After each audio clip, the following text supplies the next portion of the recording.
আমি চোখের পানি ধরে রাখতে পারিনি। আজীবন সংগ্রাম করেছি এদেশের মানুষের অধিকার আদায়ের জন্য। আমাকে গুম করা হলো হত্যা করার উদ্দেশ্যে। তার সেই ফেসবুক প্রোফাইলটি ভাইরাল হয়ে গেল। 2024-এর ছাত্র গণ অভ্যুত্থানে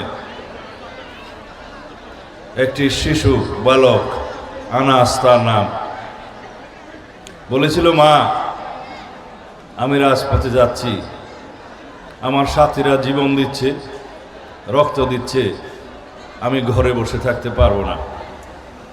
যদি আমি ফিরে না আসি তাহলে তুমি আমাকে নিয়ে গর্ব করো। এই আমাদের উত্তরাধিকার। আমার সন্তান শহীদ ওয়াসিম আকরাম শাহাদাত বরণের 2 সপ্তাহ আগে আমার নির্বাসিত জীবনে শিলংয়ে সে আমাকে দেখতে গিয়েছিল তার এক সঙ্গী সহ।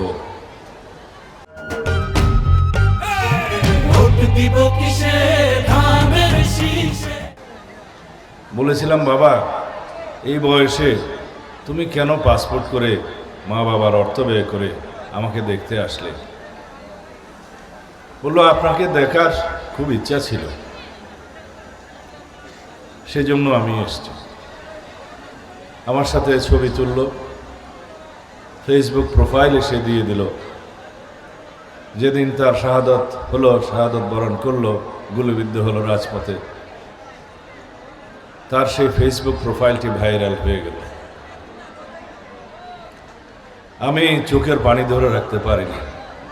তার মায়ের সাথে টেলিফোনে কথা বললাম। বলল, বাবা তোমাকে দেখে আসার পরে আর আমাকে দেখতে আসেনি।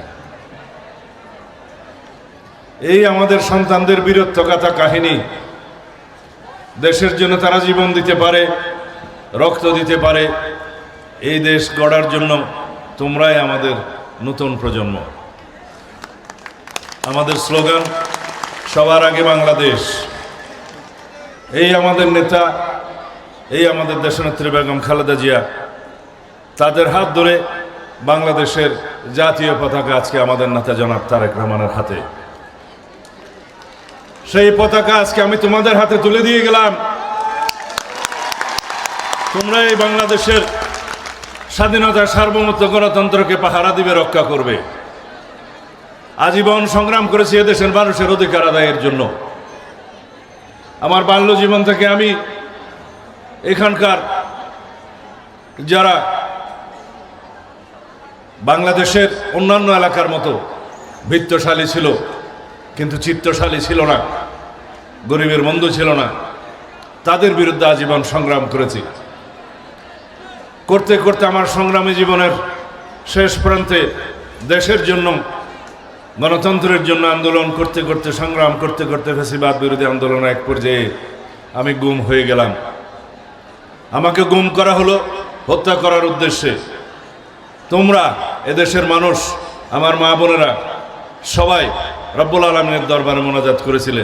রব্বুল আলামিন মোনাজাত কবুল করেছেন, আমি জীবিত আছি।